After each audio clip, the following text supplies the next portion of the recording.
સ્વસ્થ નારી સશક્ત પરિવાર અભિયાન અંતર્ગત ધારી સરકારી હોસ્પિટલ ખાતે સર્વરોગ નિદાન કેમ્પનું આયોજન હાથ ધરવામાં આવ્યું। તાલુકા હેલ્થ ઓફિસરના સીધા માર્ગદર્શન હેઠળ ધારી સરકારી દવાખાના ખાતે સર્વરોગ નિદાન કેમ્પનું આયોજન હાથ ધરવામાં આવ્યું હતું। આરોગ્ય વિભાગના તમામ કર્મચારીઓ સહિત મોટી સંખ્યામાં લોકો આ સર્વરોગ નિદાન કેમ્પમાં હાજર રહ્યા। અલગ અલગ રોગના નિષ્ણાંતો દ્વારા કેમ્પમાં લાભ લેનાર દરેક દર્દીઓની તપાસ કરી દવા પણ વિના મૂલ્યે આપવામાં આવી।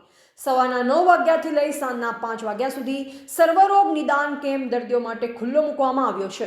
આ કેમ્પમાં ખૂબ જ મોટી સંખ્યામાં અલગ અલગ રોગના દર્દીઓ તપાસ માટે આવ્યા। શાંતાબા મેડિકલ કોલેજના તજજ્ઞ ડોક્ટરો દ્વારા આ કેમ્પમાં ખાસ સેવા આપવામાં આવી। આ કેમ્પ અંતર્ગત રાજકીય આગેવાનો પણ હાજર રહ્યા હતા। રિપોર્ટર બટુક સોલંકી, દલખાણિયા। જય હિન્દ। હું ડૉક્ટર અમિત રાઠોડ ગાયનેક તરીકે અહીંયા ધારી CHCમાં સેવા આપું છું। આજે આપણે સેવા પખવાડિયા અંતર્ગત સ્વસ્થ નારી સશક્ત પરિવાર અંતર્ગત આપણે અહીંયા એક મેડિકલ કેમ્પનું આયોજન કરેલું છે, જેમાં જુદા જુદા વિભાગના તમામ ડૉક્ટરો અમરેલીથી આવેલા છે। એ ઉપરાંત આપણે ટીબી અંતર્ગત જે પણ દર્દીઓ છે એ દર્દીઓને આપણે પહેલીવાર એવું ચાલુ કર્યું છે, જે ટીબી અંતર્ગત જે નારીઓ છે એ નારીઓને આપણે દવાઓ તો આપીએ જ છીએ, એ સાથે આપણે કીટનું વિતરણ કરી છે અને લાભાર્થીને વધારે લાભ લે એ અંતર્ગત આપણે આ યોજનાનું આયોજન કરેલું છે।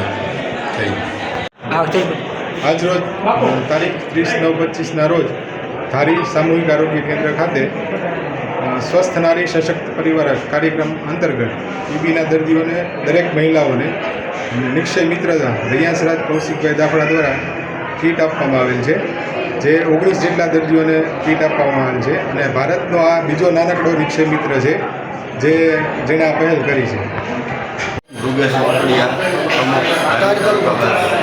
આજરોજ સેવા પખવાડિયા અંતર્ગત ધારી મુકામે આરોગ્ય શિબિરનું આયોજન કરેલ, જેમાં ભારતીય જનતા પાર્ટી ધારી તાલુકો તેમજ તંત્ર દ્વારા સંયુક્ત ઉપક્રમે આજરોજ આરોગ્ય શિબિરનું આયોજન કરેલ, જેનો બહોળી સંખ્યામાં લોકોએ લાભ લીધેલો છે અને ભારતીય જનતા પાર્ટીના તમામ આગેવાનો કાર્યકર્તાઓ સૌ સાથે મળી આ આરોગ્ય કેમ્પને સફળ બનાવવા માટે પ્રયાસ કર્યો।